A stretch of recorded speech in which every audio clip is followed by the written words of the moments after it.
한 주간 고난 주간을 지나게 됩니다. 예수님과 함께 주님의 고난에 참여하시는 복된 삶이 되시기를 바랍니다.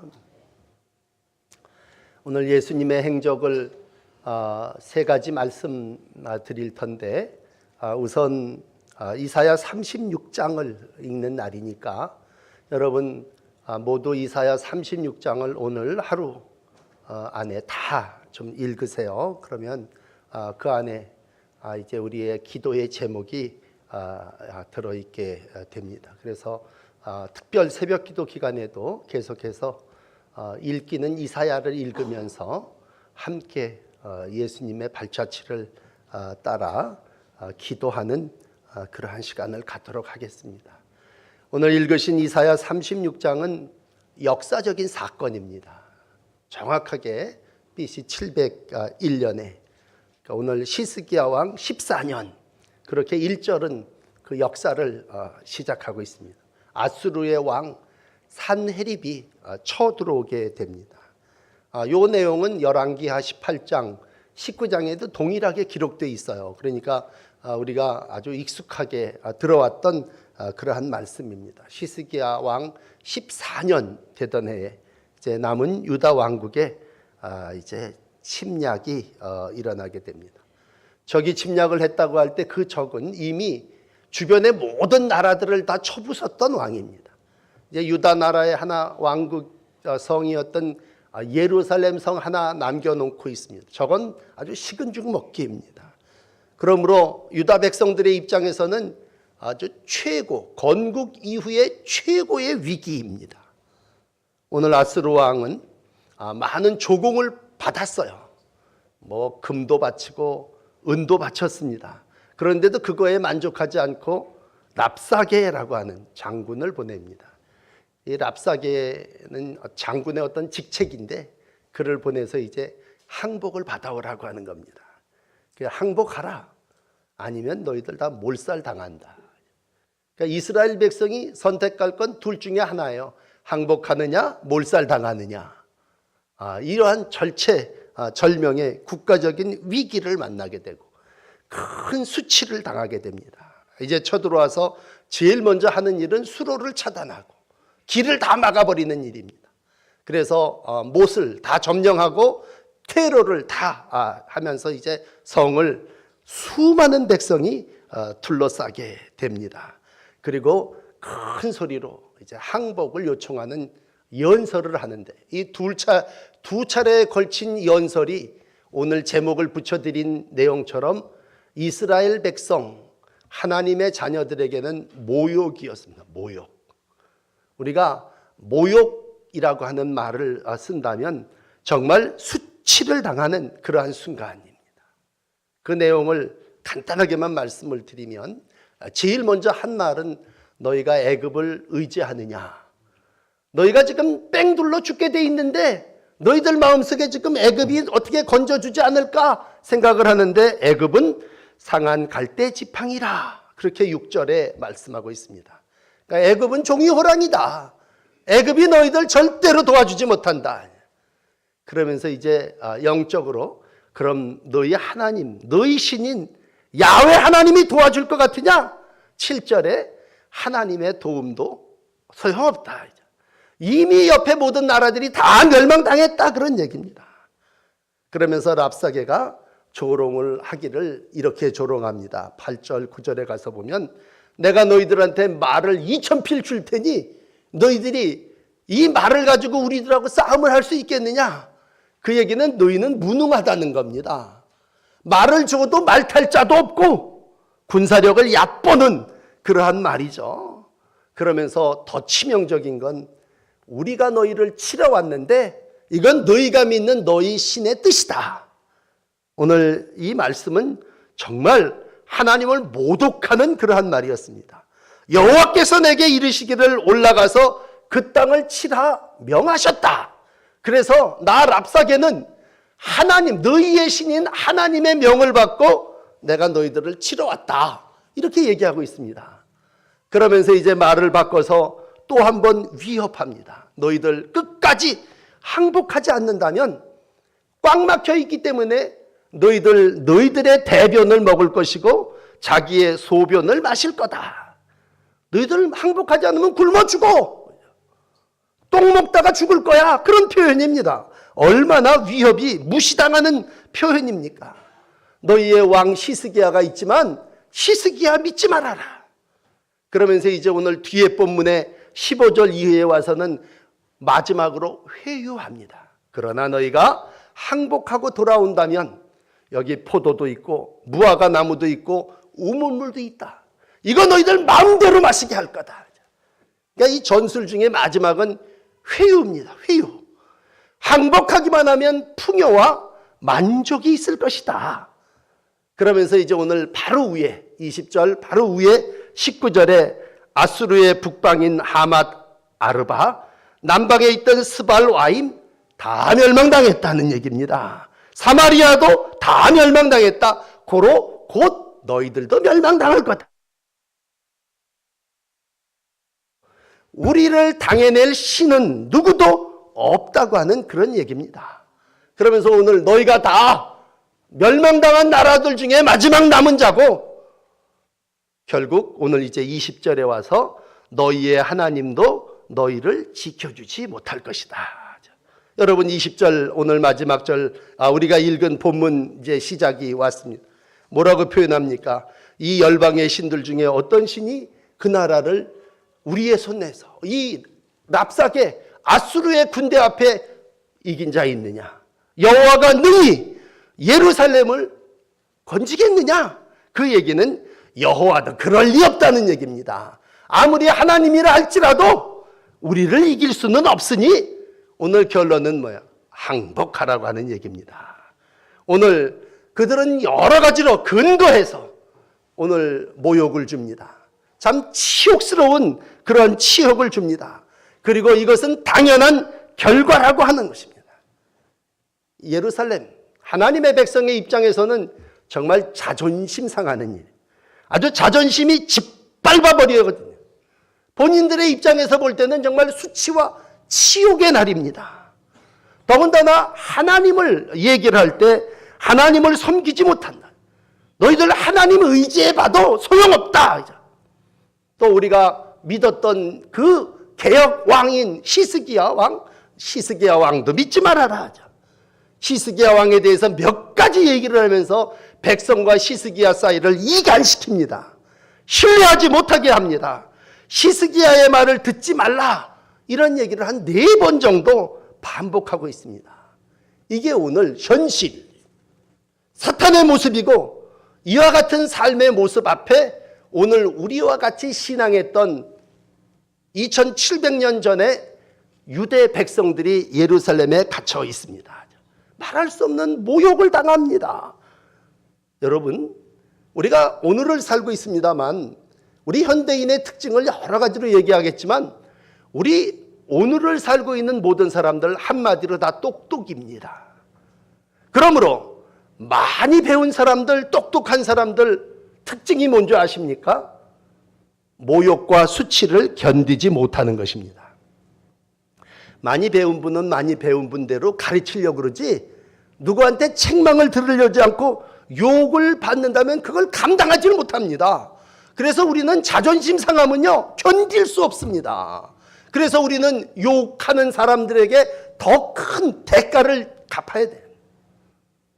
설령 우리 가운데 좀 많이 못 배운 분들이 있다면 못 배운 분은 또 못 배우신 분대로 자기를 방어합니다. 그래서 누가 뭐라고 건드리면 철저하게 자기를 방어하기 때문에 싸납고 모욕과 자존심을 건드리는 일에 철저하게 자기를 방어합니다. 그게 우리의 모습입니다.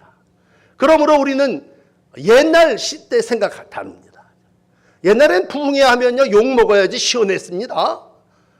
그런데 요즘은요 누가 나한테 욕 비슷한 거라도 하면 가만히 있질 않습니다. 그만큼 우리가 지적으로도 모든 부분에서 풍요와 성숙의 날들을 살고 있습니다.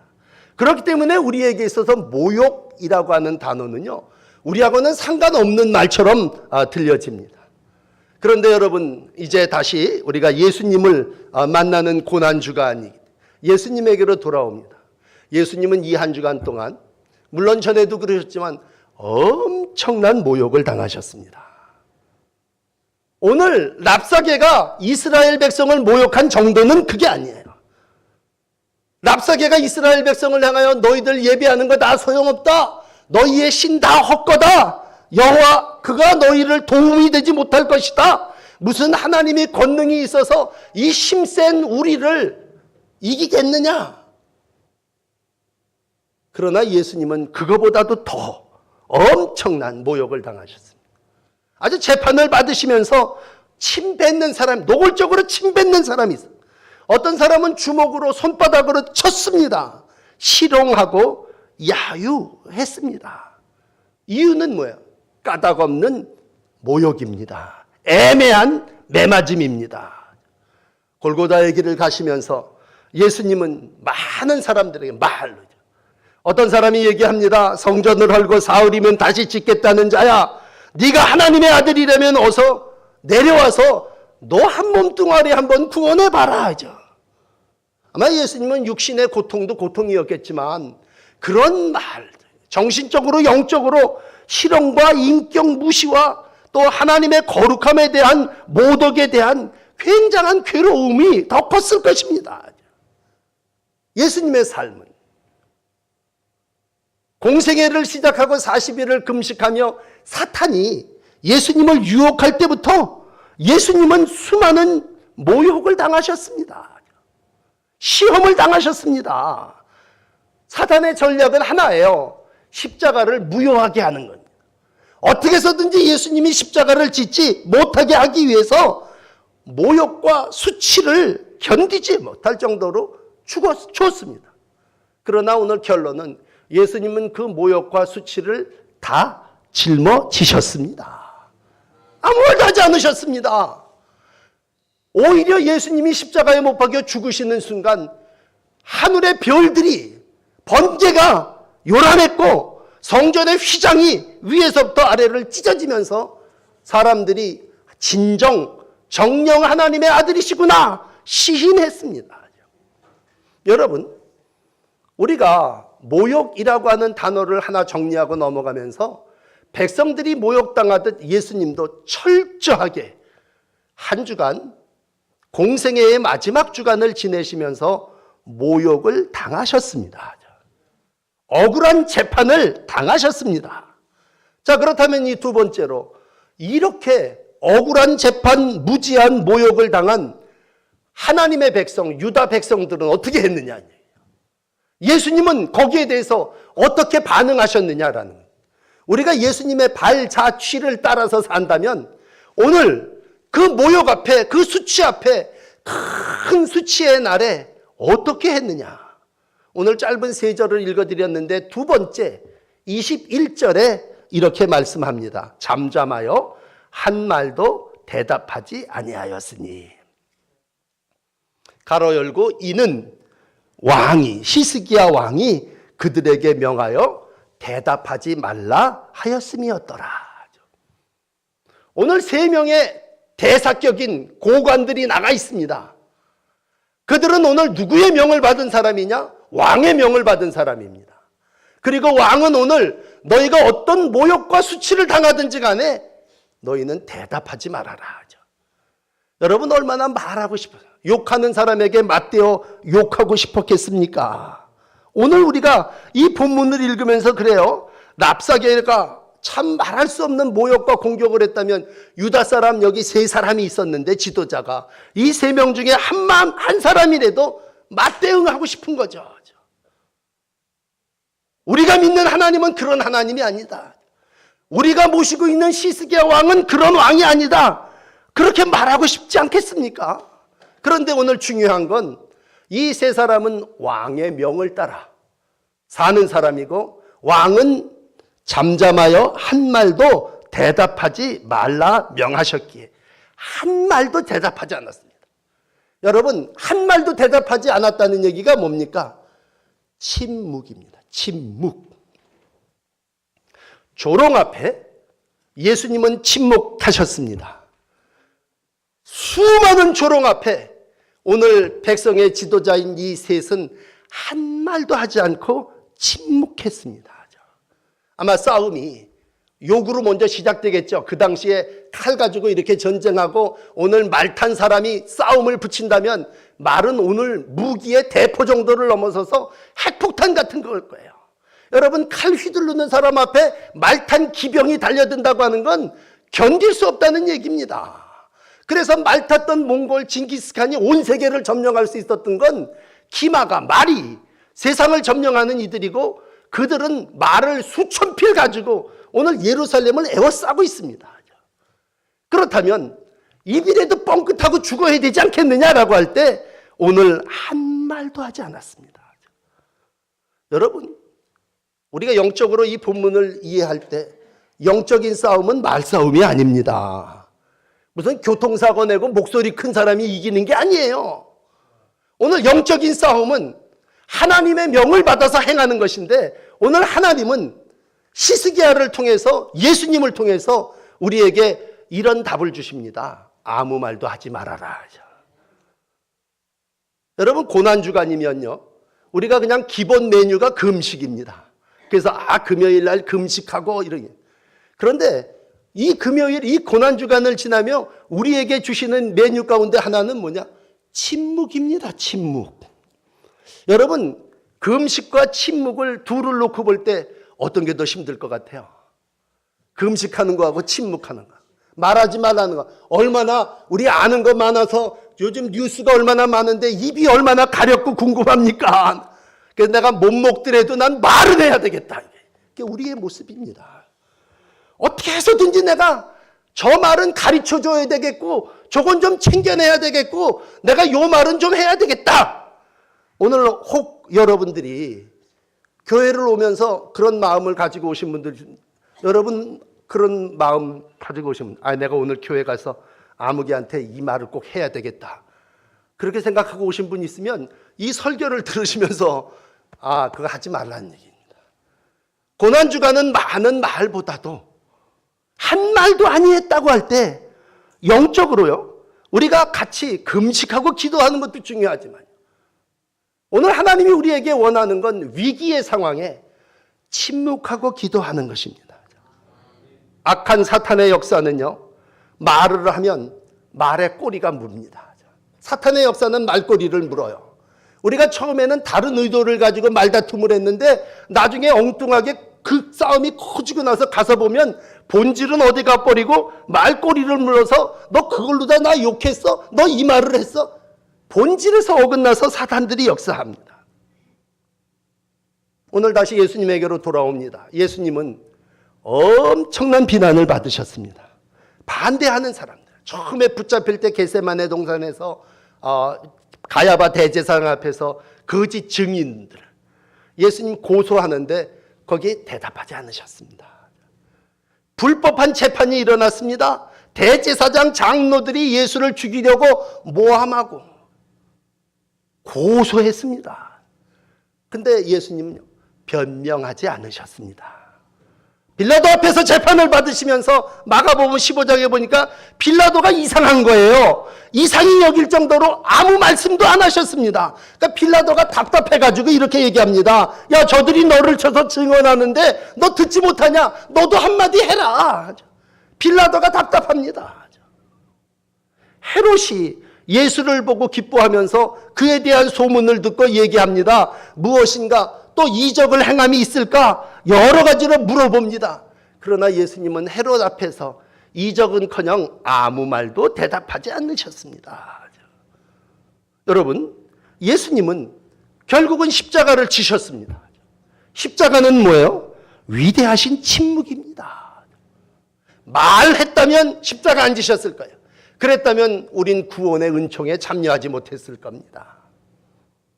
예수님은 말로 구원하신 분이 아니라 십자가로 하나님의 아들이심을 이 땅에 보여주신 거고, 사탄이, 어둠의 세력이 어떻게 해서든지 예수님을 십자가에 앉게 하려고 여러 방법을 썼지만 오늘 예수님은 묵묵히 그 십자가의 길을 가셨습니다. 하늘의 별도 울었고 이 세상의 모든 사람들이 슬퍼했지만 예수님은 오늘 믿음으로 그 길을 가셨습니다. 이사야는 이러한 예수님을 이사야서 53장 7절에 이렇게 예언했죠. 곤욕을 당하여 괴로울 때도 그 입을 열지 아니하였으며 마치 도수장에 끌려가는 어린 양과 털 깎는 자 앞에서 잠잠한 양같이 그 입을 열지 아니하였도다. 여러분, 예수님은 자기에 대해서 변명하지 않으셨습니다.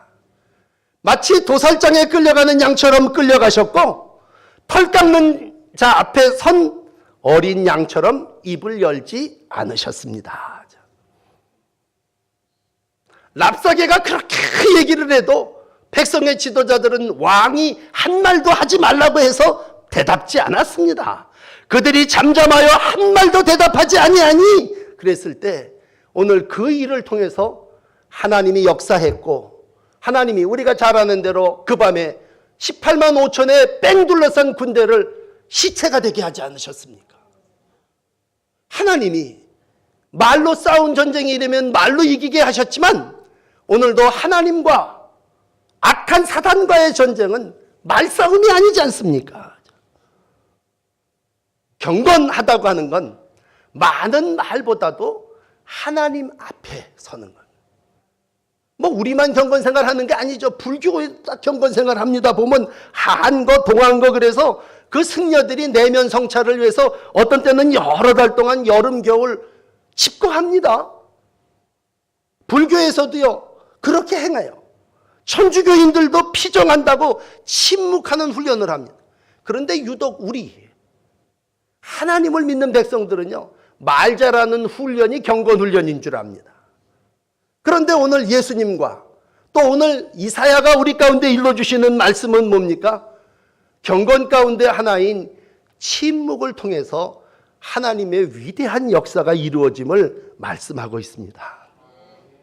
여러분, 고난주간을 살아나가시는데 고난주간은 말 잘하는 주간이 아닙니다. 말 안 하는 주간입니다. 여러분, 우리가 교회에서 또 삶의 자리에서 많은 말을 하면 그건 결국 나의 영광이 되는 거고 내 권리를 주장하는 겁니다. 그러나 여러분, 오늘 말씀을 하나님의 음성으로 들으신다면 한 주간 참는데 말하기를 한번 참아보세요. 많은 절제가 있지만 음식을 절제하는 것도 중요하지만 말을 절제한다는 건 오늘 하나님이 원하시는 경건의 삶의 모습입니다. 나가 주여 주여 하는 자마다 천국에 가는 게 아니라고 할 때 천국은 말로 가는 나라가 아닙니다. 여러분, 천국에 간 사람 중에 부자 나사로에 대한 비유가 복음서에 있는데 이때쯤 되면 우리가 그 본문을 읽어요. 누가복음 16장 19절에 보면 정말 돈 좋아하는 바리새인들을 경계하시면서 예수님이 나사로와 부자에 대한 비유를 얘기하십니다. 근데 그 비유를 이렇게 오늘 본문하고 맞춰서 좀 설교를 해드린다면 부자는요 참 말이 많았어요. 살아서도 말이 많았고 지옥 가서도 말이 많았어요. 구원해 주십시오. 그런 내 형제들이 있어요. 그런데 나사로라고 하는 이름은 하나님의 도우심인데 하나님의 도우심을 입었던 이름 가진 나사로는요 살아있을 때나 죽었을 때나 아무 말도 성경에 기록되질 않았어요. 죽어서는 아브라함의 품에 조용히 계셨고 이 땅에서는 하나님의 도우심을 구하며 살았습니다. 말 많고 억울하기로 얘기하면 나사로가 더 억울했겠죠. 그러나 오늘도 천국은 말로 가는 나라가 아닙니다. 여러분, 우리가 이 땅을 살아나가면서 침묵이라고 하는 경건의 한 도구를 생각할 때 여러분 말을 안 하면요 상처도 받지 않습니다. 그래서 듣기는 속히 하고 말하기는 더디하라고 야고보가 우리에게 경건을 가르쳐 주셨다면 여러분의 목사로서 한 주간 여러분 더 하나님 앞에 나오시되 많은 말보다도 여러분의 마음을 하나님 앞에 드리시기를 바랍니다. 여러분, 이제 마지막 세 번째 얘기를 나누겠습니다. 그러면 말하지 않으면 뭐 해내는 겁니까? 아니, 말하지 않으면 뭐 하라는 거예요? 오늘 22절은 이렇게 기록합니다. 자기 옷을 찢었다. 그럼 뭐 할 수 있습니까? 말 안 하면 어떡합니까? 옷을 찢으라는 얘기입니다. 네 내면에 가지고 있는 그 감정, 옷을 찢는다고 하는 건 이 유대인들에게 있어서 어떤 의미에서 여러 가지 뜻이 있습니다만 수치를 표현하는 그러한 표현의 한 부분입니다. 자기 옷을 찢었다. 남의 옷을 찢는 게 아니에요. 자기 옷을 찢었다고 할 때. 그리고 오늘 이제 오후에 말씀드릴 37장 1절에 히스기야가 기도할 때 옷을 찢고 베옷을 입게 됩니다. 베옷을 입었다고 하는 자는 죽었다는 얘기죠. 옛날이나 지금이나 베옷을 입었다고 하는 건 나를 완전히 죽인다고 하는 얘기입니다. 예수님은 침묵하시고 자신을 희생의 제물로 내놓으셨습니다. 그게 십자가고 그게 고난주간입니다. 여러분, 고난 앞에, 적어도 수치 앞에, 큰 모욕 앞에 내가 할 수 있는 일이 뭡니까?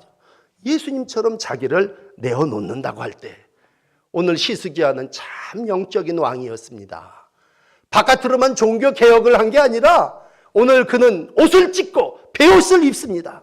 그리고 그 신하들 엘리야김, 셈나, 요아에게 명합니다. 함께 옷을 찢고 하나님 앞에 나가자. 여러분, 옷을 찢는 게 혈기입니까? 아닙니다. 옷을 찢고 베옷을 입는다고 하는 건 영적으로 하나님의 뜻을 온전히 이루어 감입니다. 이제 히스기야 37장을 내일부터 이제 계속 읽게 될 텐데 히스기야는 하나님 앞에 기도합니다. 이사야 37장은 유명한 히스기야의 기도입니다. 어려움, 위기, 특별히 모욕 앞에 그는 하나님을 간절히 구하고 이사야에게 중보 기도를 요청하고 37장 1절만 읽어드릴게요. 히스기야 왕이 듣고 자기 옷을 찢고 굵은 베를 입고 여호와의 전으로 갔고 왕궁 맡은 자 엘리야김, 서기관 셈나, 제사장 중 어른들도 굵은 베옷을 입으니라.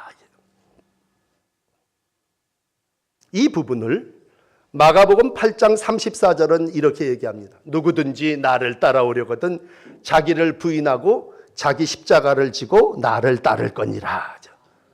자기 십자가를 지고 나를 따르라는 얘기는 옷을 찢고 베옷을 입고 그리고 나를 따라오라고 하는 말씀입니다. 요엘은 이 부분을 하나 업해가지고 우리에게 요엘 2장 13절에 이렇게 말합니다. 너희는 옷을 찢지 말고 마음을 찢고 너희 하나님 여호와께로 돌아오라. 그러면 은혜로우시고 자비로우시며 노하기를 더디하시며 인애가 크시사 그분이 뜻을 돌이켜 재앙을 내리지 아니하리라. 요엘은 하나 더 옷을 찢는 것이 아니라 네 마음을 찢고 상한 마음으로 하나님 앞에 나와라. 그냥 쉬운 말로 회개하고 하나님께로 나와라. 굵은 베옷을 입고 난 죽었습니다. 그리고 자기의 십자가를 지고 하나님께로 돌아오라 라고 하는 말씀입니다. 여러분, 몇 주간 동안 죄에 대한 설교를 했어요. 그래서 많은 분들이 부담을 갖고 심판에 대한 얘기를 들었습니다. 인간이, 아담 이후에 모든 인간이 죄를 짓습니다. 그리고 기본적으로 지난주 같은 경우 책임을 전가한다고 그랬습니다. 그런데 오늘 마지막 여러분에게 소개해 드릴 사람, 요셉이라고 하는 사람이에요. 요셉. 이 땅을 살아나가면서 참 형제들 간에도 모함을 당했습니다. 아버지가 특별히 편애했기 때문에 형제들 사이에도 따당해서 버려져고 어려움 당했습니다. 살면서 요즘 미투 운동이 일어나듯이 많은 여자분들이 그러지 않습니까? 요셉은요, 남자인데 성폭력을 당했습니다. 얼마나 억울합니까? 그러나 성경은 변명과 그 모욕을 아무런 말로 대꾸하지 않았다고 이어지고 있습니다. 똑똑이 요셉이 말 못해서 가만히 있었겠습니까? 그러나 요셉은 믿음의 사람이었습니다. 그는 하나님을 믿었고 하나님을 신뢰했습니다. 여러분, 말 안 하는 사람들은요, 믿는 구석이 있기 때문에 말을 안 하는 겁니다. 믿음이 있기 때문에 말 안 하는 거지, 자기가 자기를 지켜야 된다고 생각하면 거짓 사기가 거기다 덧붙이게 되는 거 아닙니까? 그래서 사기꾼들이 말 잘하는 거고요. 오늘도 거짓은 거기에다가 말에 말이 또 옮겨집니다. 그러나 요셉은 참 억울한 누명을 썼습니다. 애꿎이게 남자인데 성폭력범으로 몰렸다는 얘기예요. 그런데도 그는 모든 걸 감수하고 옥에 갔고 그 옥 안에서 하나님의 도움을 받게 됩니다. 오늘 2019년 고난주간입니다. 예수님을 바라보시고 십자가를 바라보실 때 주의 발자취를 따름이라고 했을 때 그 길은 정녕 기쁨만은 아닙니다. 여러분, 예수님도 모욕당하셨습니다. 예수님도 침묵하셨습니다. 예수님도 십자가를 지셨습니다. 그렇다면 오늘 이사야 36장이 얘기하는 백성뿐만이 아니라 우리도 우리의 삶 속에서 참 모욕을 당할 때가 있습니다. 예수님 침묵하셨습니다. 우리도 침묵하는 것이 주님의 뜻입니다. 베옷을 입었습니다. 주님이 십자가에 죽으심과 같이 우리도 나를 완전히 내려놓고 주님께 기도할 때에 하나님이 개입하실 거고 미친 사자와 같이 덤벼드는 아수르의 대군을 하나님께서 물리쳐 주실 줄을 믿습니다. 오늘도 하나님 앞에 재에 앉아서 베옷을 입고 기도했던 백성들처럼 여러분 새벽을 깨우며 주님을 만나실 때 고난의 주님을 만나시고 그 고난 뒤에 우리에게 주어지는 부활의 영광에도 함께 참여하시는 귀한 한 주간이 되시길 바랍니다. 기도하시겠습니다.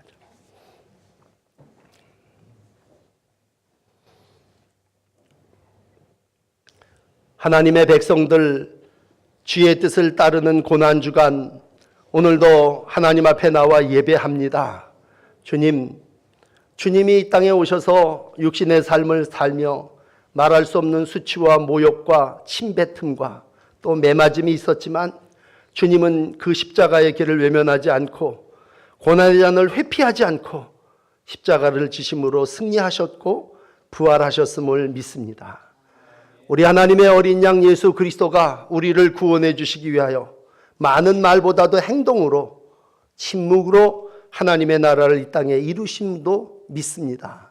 하나님, 한 주간 주님의 발자취를 따르게 하여 주시고 주님이 가신 그 길을 우리도 온 마음, 온 정성 다하여 따라가는 복된 한 주간이 되게 하여 주시옵소서. 특별히 우리가 많은 사람들과의 관계 속에 말할 수 없이 자존심이 짓밟히고 큰 수치를 당할 때에 오늘 다시 한번 주님의 모욕당하심을 기억하게 하여 주시옵소서. 오늘도 하나님의 말씀대로 사는 저희들이 되게 하여 주시옵소서. 자기의 십자가를 지고 이 고난을 잘 감당하는 종들이 되게 하여 주시옵소서. 특별히 형제와 교우들을 이간하려고 하는 사악한 영의 괴계에 빠지지 않게 하여 주시고 오직 하나님을 바라보게 하시고 십자가를 바라보게 하시고 주의 뜻을 따라 살아나가 승리하는 귀한 성도와 가정들이 되게 하여 주시옵소서. 한 주간 새벽을 깨우며 이 자리에서 기도하겠사오니 주님 우리 가운데 함께하여 주시옵소서. 예수 그리스도의 이름으로 기도드립니다. 아멘. 149장 주 달려 죽으신 십자가 찬송 드리시면서 헌금도 봉헌하겠습니다.